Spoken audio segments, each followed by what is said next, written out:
Akala ng Iran ay napilitan nang umatras ang United States dahil sa tumataas na presyo ng langis, nababawasan umanong missile supplies at lumalaking pressure mula sa American public. Pero habang patuloy ang negotiations tungkol sa Strait of Hormuz, nagbigay ng panibagong matinding babala si President Donald Trump. Ayon kay Trump, maaaring magkaroon ng kasunduan anumang oras.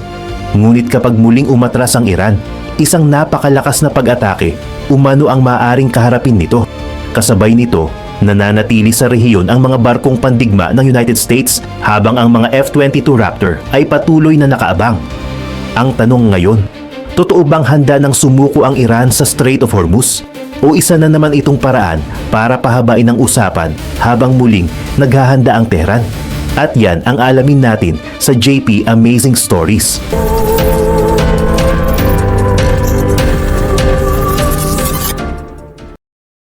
Muling naging sentro ng tensyon sa Middle East ang pahayag ni President Donald Trump tungkol sa patuloy na negotiations sa pagitan ng United States at Iran. Ayon kay Trump, maganda umano ang takbo ng usapan at posibleng magkaroon ng kasunduan sa loob lamang ng 1 o 2 araw. Ngunit nilinaw niyang hindi unlimited ang pasensya ng Washington. Ayon kay Trump, kapag muling umatras ang Iran mula sa pinag-uusapang kasunduan, tatanggap ito ng napakatinding pag-atake. Kapag umatras silang muli, tatamaan sila ng napakalakas. Alam nila iyon at naiintindihan nila iyon. Iginiit din ni Trump na wala siyang ibang pagpipilian dahil hindi maaaring magkaroon ng nuclear weapon ang Iran. Para sa White House, hindi lamang ito simpleng usapin tungkol sa pagdaan ng mga oil tanker. Nakaugnay ito sa mas malaking problema tungkol sa nuclear program ng Iran, ballistic missiles, regional proxies, at seguridad sa buong Middle East.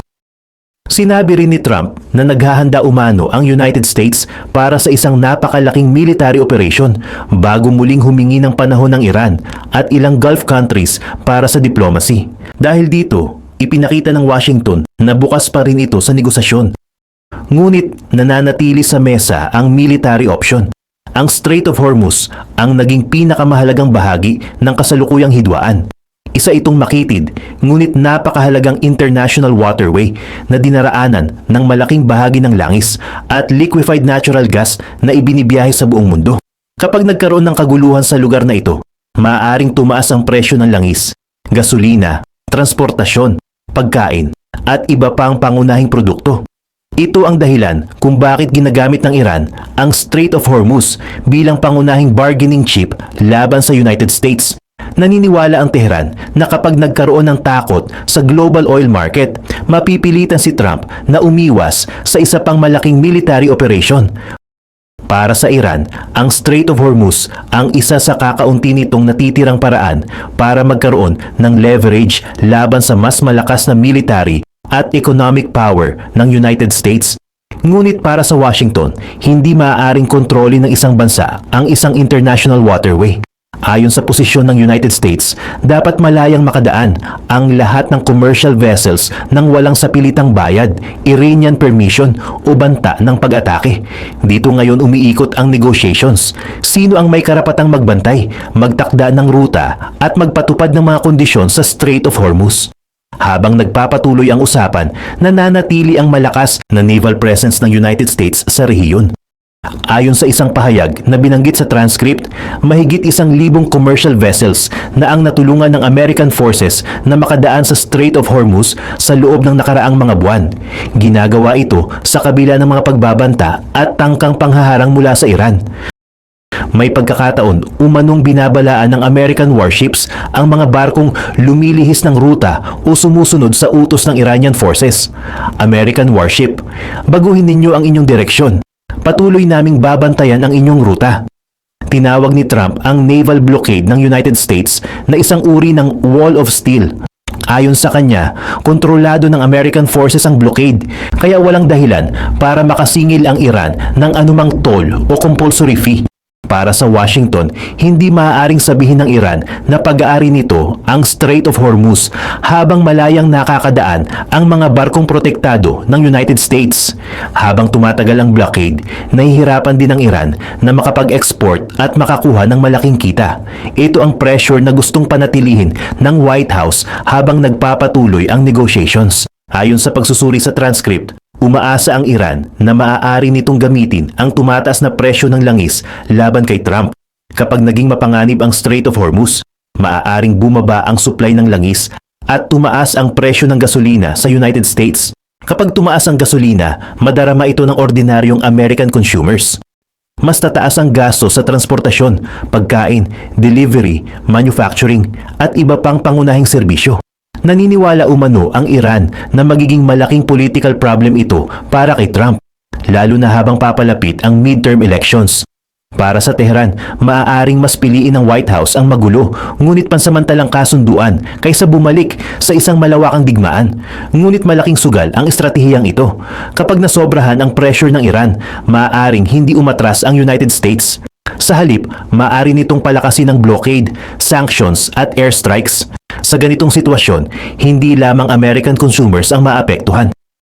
Mas malaking problema ang maaaring harapin ng ekonomiya ng Iran dahil sa pagkawala ng export revenue, kakulangan ng foreign currency, mataas na inflation at patuloy na economic sanctions. Sa halip na gamitin ng langis para pahinain ang United States, posibleng ang sariling ekonomiya ng Iran ang unang bumagsak sa pressure.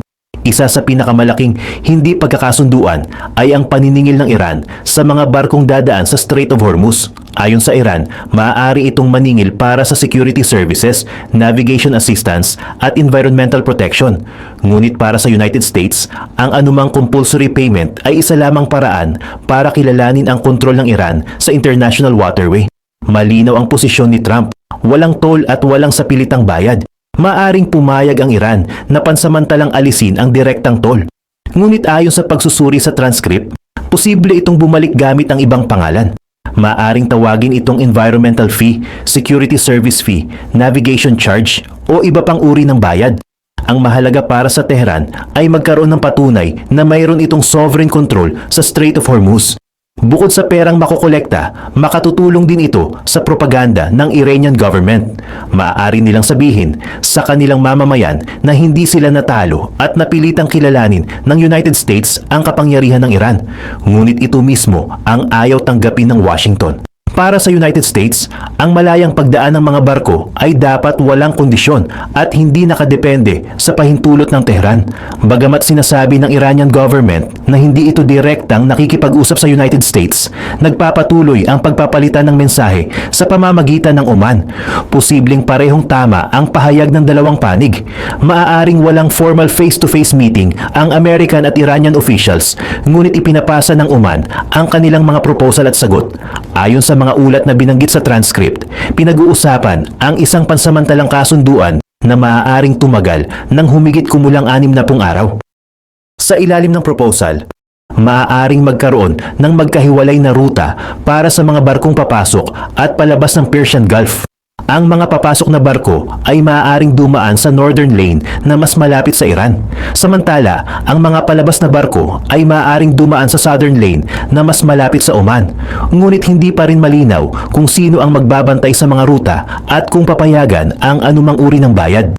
Kailangan din umano ng final approval mula sa Supreme Leader ng Iran at sa Islamic Revolutionary Guard Corps. Maaaring makipagkasundo ang Iranian diplomats, ngunit ang Revolutionary Guards pa rin ang may kakayahang magpatupad o sumira sa kasunduan sa mismong Strait of Hormuz. Hindi ito ang unang pagkakataong nagkaroon ng kasunduan ang dalawang bansa tungkol sa Strait of Hormuz. Ayon sa ikalawang transcript, may dati ng agreement na nilagdaan ng mga leader ng dalawang panig. Sa ilalim ng kasunduang iyon, aalisin umano ng United States ang blockade kapalit ng pangakong hindi haharangin ng Iran ang mga barko. Wala ring toll, compulsory fee o Iranian interference na dapat mangyari. Ngunit makalipas lamang ang ilang araw, sinasabing nilabag ng Iran ang kasunduan. Dahil dito, muling ibinalik ng United States ang blockade. Ito ang dahilan kung bakit maraming American officials ang nagdududa sa panibagong proposal. Para sa kanila, maaaring hindi tunay na kasunduan ang habol ng Iran. Posibleng ang tunay nitong layunin ay patagalin lamang ang negotiations upang mapahinto ang military operations at pansamantalang maalis ang blockade. Kapag nakakuha na ng sapat na panahon ang Iran, maaari nitong muling labagin ang kasunduan at subukang bumalik sa dating posisyon. Sa pananaw ng ilang analyst sa transcript, hindi ginagamit ng Tehran ang negotiations bilang daan patungo sa kasunduan. Ang negotiations mismo umano ang kanilang destinasyon. Dahil habang may usapan, mas mahirap para sa United States na magsagawa ng malaking pag-atake. Habang nagsasalita ang magkabilang panig tungkol sa diplomacy, patuloy ang military preparations ng United States. Isa sa pinakamalinaw na mensahe ay ang presensya ng F-22 Raptor. Ang F-22 ay isang advanced stealth fighter na kayang magsagawa ng air superiority missions habang mahirap matukoy ng radar. Ayon sa transcript, patuloy na umiikot at nakaabang ang mga F-22 habang naghahanda ang United States para sa anumang utos mula sa White House. Ang presensya ng mga aircraft na ito ay hindi nangangahulugang tiyak na magkakaroon agad ng pag-atake. Ngunit isa itong malinaw na babala na may kakayahan pa ring magsagawa ng malaking military operation ang Washington. Ayon kay Trump, nakita umano ng Iran ang mga kagamitan at military assets na inihahanda ng United States. Dahil dito, humiling ang Tehran at ilang Gulf allies ng dagdag na panahon para sa diplomacy. Para sa White House, ang pag-pause sa military operation ay hindi tanda ng kahinaan. Ipinapakita nila na ito ang huling pagkakataon para sa Iran na tanggapin ang isang kasunduan bago muling gumamit ng puwersa ang United States. Kaya habang nagpapatuloy ang negotiations sa Oman, nananatiling nakaabang ang mga fighter jets, bombers, missiles at naval forces ng Amerika. Isa sa mga kumakalat na ulat ay ang posibleng pagbaba ng stock ng Patriot missiles at iba pang American munitions. Dahil sa matagal na paggamit ng mga missile defense systems, posibleng nabawasan ang available inventory sa ilang regional commands. Ngunit ayon sa pagsusuri sa unang transcript, hindi ito nangangahulugang wala ng kakayahang lumaban ang United States. Ang American military ay may iba't ibang regional commands na may sariling operational supplies, reserve munitions at mga armas na maaaring ilipat mula sa ibang lugar. Maaari ring dagdagan ng Congress ang pondo para sa paggawa ng mas maraming missiles at military equipment. Ngunit may political problem. Hindi pa umano formally nagdedeklara ng digmaan ang United States at may pagtatalo tungkol sa congressional authorization at war funding. Dahil dito, maaaring gamitin ang usapin tungkol sa kakulangan ng armas bilang military explanation para sa paglipat mula sa airstrikes patungo sa negotiations. Gayunman, ayon sa analyst sa transcript, hindi ang kakulangan ng missiles ang pangunahing dahilan kung bakit nakikipag-usap ang Washington. Mas mahalaga ang tanong kung kaya bang baguhin ng kasalukuyang airstrike campaign ang mismong power structure ng Iranian government at Revolutionary Guards. Kung hindi sapat ang airstrikes para pabagsakin o baguhin ang rehimen, maaaring mas piliin muna ng White House ang economic at diplomatic pressure. Bagamat nakatuon ang agarang negotiations sa Strait of Hormuz, nananatiling mas malaking problema ang nuclear program ng Iran. Para kay Trump, simple ang pangunahing kondisyon, hindi maaaring magkaroon ng nuclear weapon ang Iran. Ngunit ayon sa transcript, maliit ang posibilidad na makagawa agad ng tunay at pangmatagalang nuclear agreement. Hindi pa umano isinusuko ng Iran ang mahahalagang red lines nito. Kabilang dito ang enriched uranium, centrifuges, nuclear facilities, sanctions relief, frozen funds at lawak ng international inspections. Maaring pumayag ang Tehran sa isang pansamantalang kasunduan tungkol sa pagdaan ng mga barko. Ngunit ibang usapan na ang permanenteng limitasyon sa nuclear program.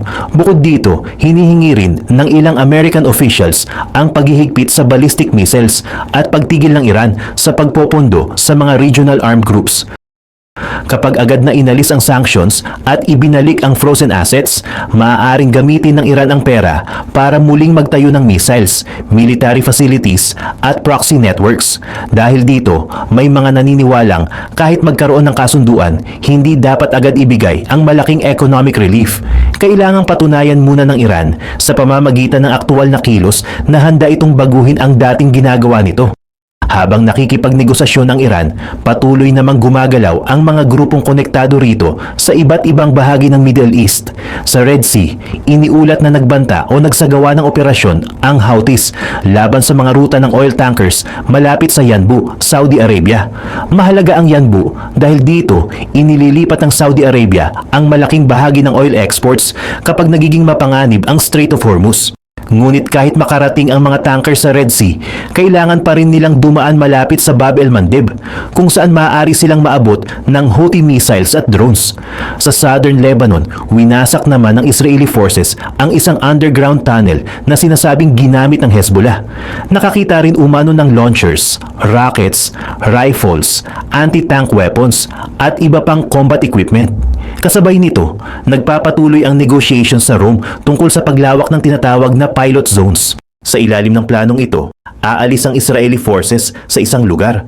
Papasok ang Lebanese army at lilinisin ang lugar mula sa Hezbollah fighters, tunnels, weapons at command infrastructure.